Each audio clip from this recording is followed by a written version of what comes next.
Seja bem-vindo, eu sou Mário Sobral e o Jornal Segurito já está no ar. E hoje vamos falar sobre ginástica laboral. Então, porque as pessoas acham que ginástica laboral é uma mágica, né? Você implanta a ginástica laboral e as pessoas deixam de adoecer na empresa. Lógico que não é bem assim, é apenas uma ferramenta que vai auxiliar, tá? E isso se bem realizado. Então, primeira coisa que a gente tem que tomar cuidado, quem é que pode realizar a ginástica laboral? Pode ser um educador físico, um fisioterapeuta, um terapeuta ocupacional. Mas, por exemplo, um técnico de segurança do trabalho pode fazer ginástica laboral? Ou seja, ministrar ginástica laboral? Não. Professor, mas lá na empresa aconteceu o seguinte. O fisioterapeuta veio, me ensinou os movimentos e a partir da outra semana, depois que eu aprendi os movimentos, eu passei a repetir aqueles movimentos. Por que eu não posso fazer? Imagina o seguinte, tem lá um movimento que você vai pedir para as pessoas baixarem. E aí, todo mundo está fazendo isso, de repente teve uma senhorinha lá que foi baixar, travou. O que você vai fazer? Você vai junto, né? Você não sabe o que fazer. Então, ou outra pessoa tem um problema no ombro, e aí ela fala, eu não consigo fazer esse tipo de movimento. Se é um profissional da área, vai dizer, olha, faça assim, ou faça de outro jeito, ou não faça. Você não sabe exatamente como agir. Então, cada profissional tem a sua especialidade e esse profissional que pode fazer. Então, a gente não pode se meter a fazer isso. Essa história de multiplicador de ginástica laboral não existe. Segundo, o orçamento não pode ser feito por telefone, como eu vejo por aí. Liga lá para o fisioterapeuta, para o educador físico. Olha, eu queria fazer uma ginástica laboral aqui na empresa. Quanto é que sai? Não pode ser assim. Por quê? O fisioterapeuta tem que ir lá na sua profissional, vai ter que ir lá na sua empresa e ele vai avaliar, primeiro, quantas pessoas vão fazer em conjunto? Porque o que acontece em muita empresa é a parte apenas recreativa, não é ginástica laboral.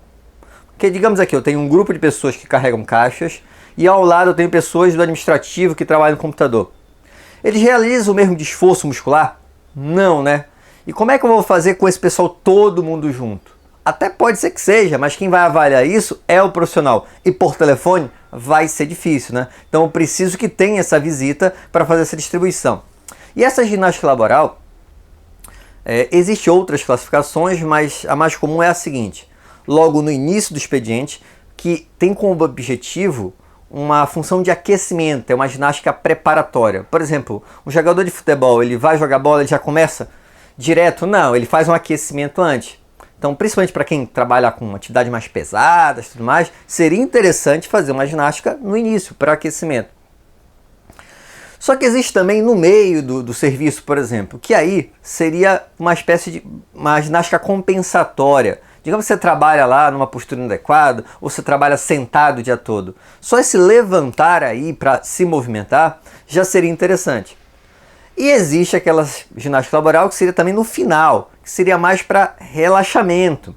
Então, você trabalha no serviço tenso e tudo mais, e para relaxar a musculatura, faria ao final do serviço. Então, existem outras, por exemplo, para reforço muscular mesmo, mas as principais são essas. O que mais? A ginástica laboral, além dessa questão física, de preparação e tudo mais, ela tem uma função também de interação entre os trabalhadores, o que é bem importante. Então, na hora, no momento da ginástica, né, as pessoas têm contato, conversam, brincam um pouquinho, e isso é bacana para parar o serviço e aí as pessoas têm esse momento de relaxamento. Um item que a gente tem que tomar cuidado também é evitar que os exercícios sejam os mesmos ao longo das semanas, meses e anos. Porque aí começa a ficar monótono. O profissional que está aplicando essa ginástica, ele tem que periodicamente fazer mudanças no exercício. E outra coisa que ele tem que tomar cuidado também, isso depende muito da sensibilidade desse profissional. Por exemplo, eu estou lá no setor de RH, onde as pessoas têm homens, mulheres e tudo mais, e se por acaso eu fizer um exercício onde haja a possibilidade de toque, por exemplo, façam duplas agora e agora um no ombro do outro fazendo massagem. Digamos que esse setor aceite bem esse tipo de exercício. Mas se eu for para a construção civil e às vezes vai ter pessoas mais machistas, isso não é regra, mas vai acontecer, ou numa manutenção, às vezes tem homens, às vezes mais velhos, isso não é regra, mas vai acontecer, a pessoa tem que ter sensibilidade, porque senão eles não vão querer fazer, não é por causa simplesmente da ginástica, mas em função desse toque. Então, o profissional que está aplicando ele tem que tomar cuidado em relação a isso também. que mais que eu tenho que verificar? Eu verificar também se o tipo de uniforme que os trabalhadores utilizam acabam não limitando algum tipo de movimentos. Então a gente tem que considerar isso também na hora, o profissional, na hora dele estabelecer quais exercícios serão implantados. E uma coisa que as pessoas não fazem, que deveria ser feito no início, explicar o que eu estou fazendo. Olha, hoje tem ginástica laboral, mas para que serve? Por que você vai fazer? Por que é bom para você? Isso nem sempre é explicado. Então todo o programa de ginástica laboral deveria começar com essa fase. Não só para os trabalhadores como um todo, mas para lideranças, para os líderes. E esses líderes, eles têm que ser orientados a participar. Porque a ginástica laboral não é obrigatória. Mas na hora que você vê o seu gestor fazendo, há um estímulo, né? Você está dando um exemplo. Então é mais fácil dos outros quererem participar também. Tá? Então percebe que a ginástica laboral tem vários itens importantes. E aí todo vídeo tem indicação do livro. E hoje o livro é Ginástica Laboral, Atividade Física no Ambiente de Trabalho. É da Valquíria de Lima, da Forte Editora. E eu peguei um trechinho aqui para fazer leitura. E eu acho que vai ter que ser com óculos. Então deixa eu colocar aqui rapidinho.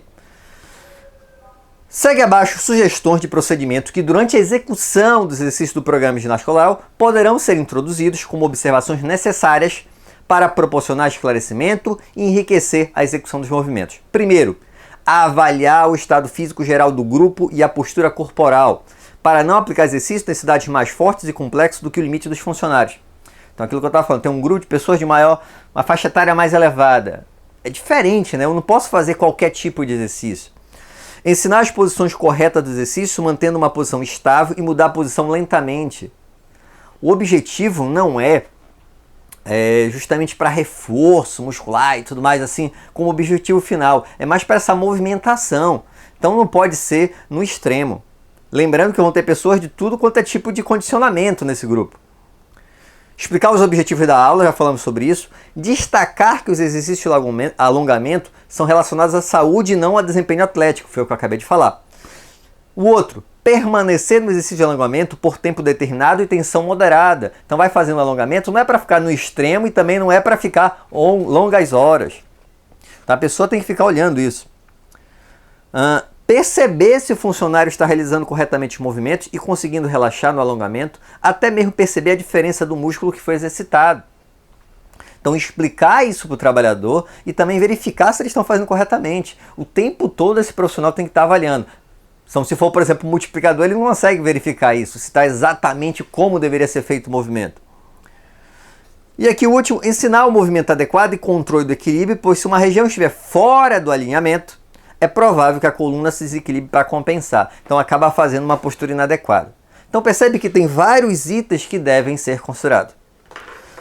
Espero que tenham gostado. Se gostaram, já sabe, né? Curte, compartilha. E tem alguma sugestão de pauta ou quer comentar sobre o vídeo, coloca aí embaixo ou manda e-mail para sobralj@hotmail.com. Um abraço e até o próximo programa.